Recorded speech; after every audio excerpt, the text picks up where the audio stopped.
Baik, Assalamualaikum warahmatullahi wabarakatuh. Selamat pagi, Mbak, dan terima kasih sebelumnya telah menyempatkan waktu untuk melakukan konseling pada pagi hari ini. Sebelum melakukan konseling, sebelumnya izinkan saya untuk memperkenalkan diri.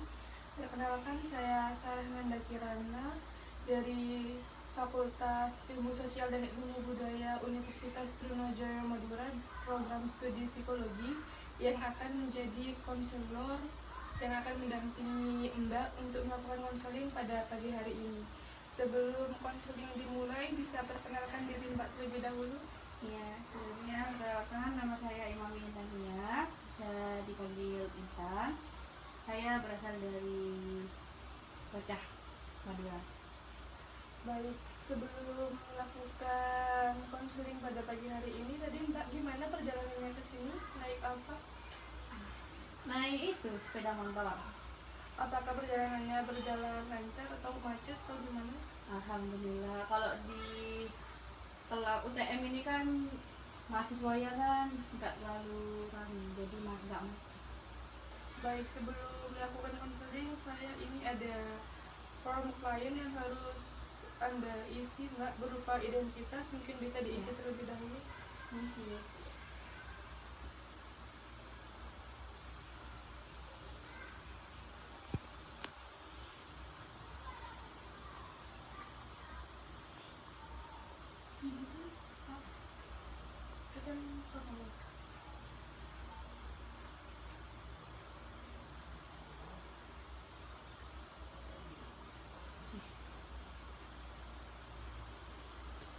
Baik, terima kasih. Langsung saja kita mulai pada proses konseling pada pagi hari ini. Mungkin Mbak bisa menceritakan alasan utama Mbak datang ke sini untuk melakukan konseling.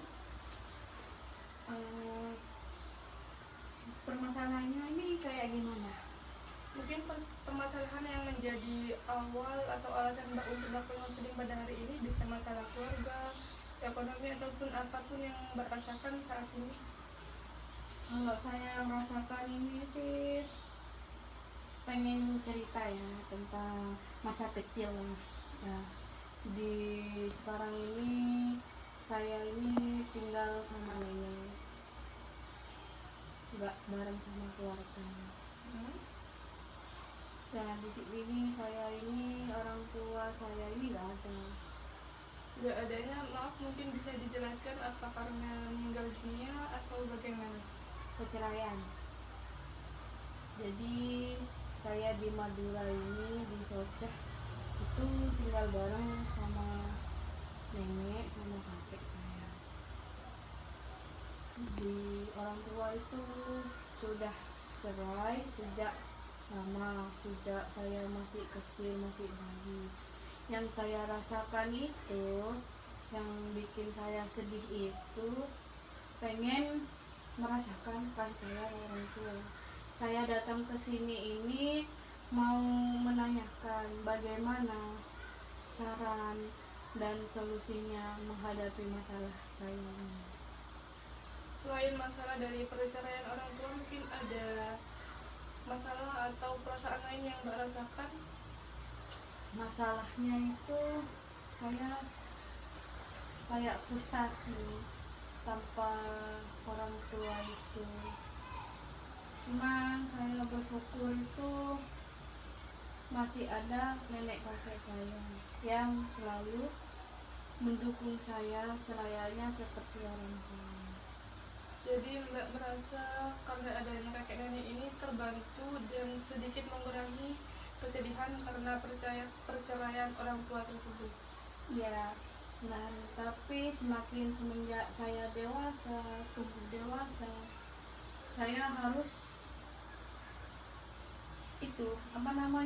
memiliki masalah lagi, yaitu diberi ayah kakek saya, orang yang saya sangat sayangi, itu sudah tiada. Jadi mental saya, frustasi saya itu muncul kembali. Baik, kalau boleh tahu kakeknya sudah meninggal baru-baru ini atau bagaimana? Masih sudah lama, tapi kepergiannya dia masih selalu teringat. masih belum bisa. Karena kepergian kakeknya yang masih teringat itu, apa sih yang Mbak rasakan? Karena meskipun kepergiannya sudah lama, apa sih yang Mbak rasakan setelah kepergian kakek itu? Sedih. Apakah masih frustasi atau bagaimana? Frustasi, bahkan sempat itu apa namanya, menyerah, pengen sudah ikut kakek atau apa gitu, pengen menyerah, frustasi, terlalu namanya juga baru kehilangan, masih belum merasakan apa yang diinginkan, belum bisa membahagiakan, tapi sudah gak ada, itu benar-benar hancur aduk. Berarti Mbak merasa kayak menyesal karena sebelum kakek meninggal Mbak belum bisa membahagiakan beliau seperti itu. Lalu apa sih yang Mbak lakukan untuk mengurangi tingkat frustasi atau stres yang Mbak rasakan? Kalau boleh tahu keseharian Mbak sekarang apa kesibukannya? Kalau kesibukannya itu hanya mensibukkan diri sendiri, seperti jalan, terus apa namanya, kayak menghibur diri sendiri. Ditambah sekarang alhamdulillahnya itu sudah ada pasangan, jadi masalahnya itu kalau ada masalah itu masih bisa diatasi oleh pasangan, nggak terlalu ngaruh. Tapi kalau nggak sama pasangan itu, masalahnya itu selalu kayak datang gitu. Berarti karena adanya pasangan ini menjadi penyemangat sekaligus booster buat Mbaknya menghadapi keadaan yang sulit seperti itu. Iya, benar. Jadi pasangan ini berpengaruh di dalam hidup saya semenjak kepergian kakek saya. Dia adalah pengganti sosok seorang kakek, bahkan seorang ayah juga. Kalau boleh tahu sudah berapa lama menjalin hubungan dengan pasangannya saat ini? Alhamdulillah sudah hampir 2 tahun. Jadi karena adanya pasangan ini apakah turut mengurangi frustasi dan stres yang Mbak rasakan? Iya. Semenjak ada pasangan saya masih bisa di saat saya bersama dia, frustasi, kesedihan itu semua langsung hilang. Tapi beda kalau sudah nggak bareng dia, setiap malam itu air mata selalu menetes. Keingat tetap bagaimanapun, masih teringat rasa sakit itu sama kakek atau apa, itu kenangan kakek itu masih teringat, nggak bisa melupakan sampai saat ini. Jika Mbak teringat dengan kakeknya atau merasa sedih itu, apakah Mbak menceritakan hal tersebut kepada pasangannya? Kalau pasangannya saya itu, kalau saya cerita, dia selalu pasti itu menghibur dan dia nggak mau membahas yang bikin saya sakit. Dia selalu seperti memberi saya itu semangat kalau dia tuh bisa bantu aku gitu, bangkit. Baik, selain kayak kehilangan kakeknya, mungkin apakah ada hal lain yang Mbak rasakan atau masalah yang menurut Mbak sulit untuk diatasi? Kalau masalah sih itu ekonomi, apalagi sekarang kan apa namanya, masih ada tanggungan nenek juga. Semenjak kakek gak ada itu, ekonomi itu benar-benar yang jadi permasalahan untuk sekarang ini. Lalu karena adanya permasalahan ekonomi ini, apakah Mbak berusaha mengatasinya atau Mbak melakukan hal seperti mencari pekerjaan atau bagaimana? Ya, saya berusaha semakin mungkin untuk keperluan keluarga, kebutuhan, semua sudah diusahakan. Kalau boleh tahu diusahakannya berarti Mbak ini mencari pekerjaan atau melakukan usaha atau bagaimana? Saya sudah mencari pekerjaan, alhamdulillah sudah dapat. Setelah apa namanya, di sela-sela saya bekerja, saya membuka usaha seperti jualan bensin eceran atau jaga warung di rumah, membantu nenek itu. Baik, karena permasalahan ini apakah Mbak kayak mengalami gejala seperti kayak susah tidur, susah makan, kayak lemas, atau kayak hobi-hobinya itu merasa berkurang atau bagaimana? Iya, kalau kayak lemas sama apa namanya itu tidur itu iya, yaitu karena dulu itu pas waktu meninggalnya kakek itu tidur susah, nafsu makan kayak berkurang, badan kayak lemas, kayak nggak ada semangat lagi. Tapi ya itu kembali ke awal, ada pasangan yang selalu support, jadi tidak terlalu larut-larut. Tapi ketika nggak ada pasangan itu terima, itu yang nggak bisa dilupakan sampai saat ini. Tapi kan kalau misalnya berpasangan nih kan nggak 24/7 harus sama pasangannya Ya. nih. Kalau lagi nggak sama pasangannya, apa sih yang Mbak rasakan biasanya? Sedih. Sedihnya kenapa kalau boleh tahu? Sedihnya itu keringat, antara itu masalah keluarga, apa kakek yang nggak ada, semuanya kayak kalau memikirkan masalah itu dicampur aduk dalam satu.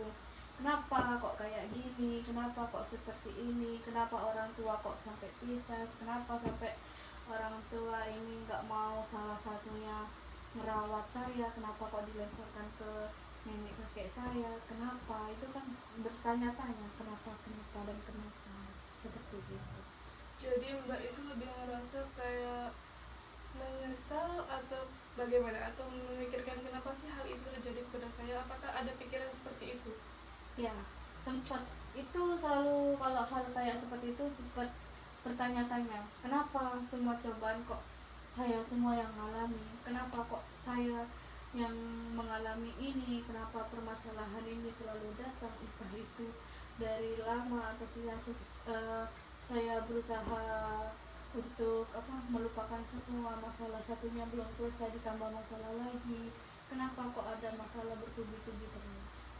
Baik, apakah Mbak pernah kayak melakukan atau berpikir positif? Maksudnya karena permasalahan-permasalahan ini pasti akan memberikan dampak positif atau hal yang baik pada diri Mbak. Apa Mbak pernah berpikiran seperti itu? Ya, saya juga sempat berpikir jangan terlalu berlarut-larut, kita harus bangkit, harus bisa membuktikan yang dulu yang merendahkan, atau bahkan kita harus membuktikan kepada orang tua kita yang pisah ini, apa ke ayah maupun ke ibu, yang dulu orang tua ayah yang menghina anaknya yang gak sekolah atau apa gitu, kita tuh harus bisa pengen buktikan kalau saya tuh mampu tanpa adanya sosok orang tua, seperti itu. Baik, jadi karena tadi dari ceritanya Mbak berarti karena orang tuanya bercerai ini berpengaruh kepada hal yang Mbak alami ke depannya gitu, kayak pola pikirnya, terus kayak kesehariannya, apakah sangat berpengaruh atau bagaimana? Berpengaruh kalau hal yang sehari-hari itu, yang kakek itu yang dulunya di rumah itu ceria, sekarang hanya sunyi, terdiam, hanya di kamar, gak terlalu berkumpul sama keluarga. Kalau dulu ada kakek saya itu makan semua itu bersama-sama, bahkan sering cerita satu sama lain. Baik, karena kan kakeknya Mbaknya ini sudah nggak ada ya, lalu bagaimana hubungan Mbaknya dengan ayah atau mamanya yang telah bercerai? Apakah masih berkomunikasi atau bagaimana? Kalau untuk ayah itu sudah lama nggak berkomunikasi karena dulu sempat benci sama ayah. Tapi kalau untuk ibu atau mama itu alhamdulillah masih aktif lah, masih berkomunikasi. Kalau boleh diceritakan kenapa sih Mbak merasa membenci ayah Mbak? Ya karena saya merasa dia gagal menjadi seorang ayah yang mendidik anaknya, karena orang tua apalagi dia ayah yang bilang anaknya bukan mendukung anaknya sekolah, tapi dia malah bilang ke anaknya itu nggak usah sekolah, perempuan itu nanti adanya tuh di dapur. Nah itu kan merusak mental anak, bukannya dia anaknya itu kan harusnya sebagai orang tua meskipun dia sudah bercerai, motivasi untuk sekolah itu kan harus, kalau itu lebih kayak nggak usah ngapain sekolah, seperti itu. Nah yang bikin saya yang merasa benci waktu itu, Ya, tapi dulu peran kakek itu nggak boleh kasih saran ke saya. Orang tua tetap orang tua, jadi nggak boleh membenci orang tua. Meskipun orang tua seperti apa, itu tetap tetap orang tua. Nggak ada orang tua nggak ada saya. Gitu.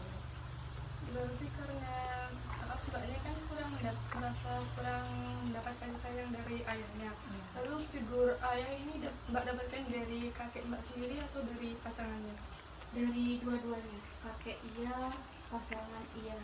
Kakek, semenjak ada kakek saya merasakan sosok ayah ada di kakek, tapi semenjak kakek nggak ada, pasangan saya menjadi figur ayah, bahkan sampai figur kakek saya. Dia tidak mau melihat saya sedih sedikit pun. Dia selalu ada cara untuk menghibur saya, mengajak saya jalan-jalan supaya pikiran saya itu tenang, damai seperti itu.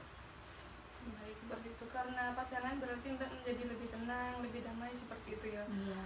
Kan kalau misalnya dalam hubungan itu tidak selalu mulus gitu ya, pasti ada kayak pertengkaran atau bagaimana. Lalu jika maaf misalnya ada pertengkaran antara mbak dengan pasangannya, apakah itu turut mempengaruhi keadaan psikis mbak? Kalau pertengkaran nih ya memang ada, tapi alhamdulillahnya pasangannya saya itu selalu mengalah.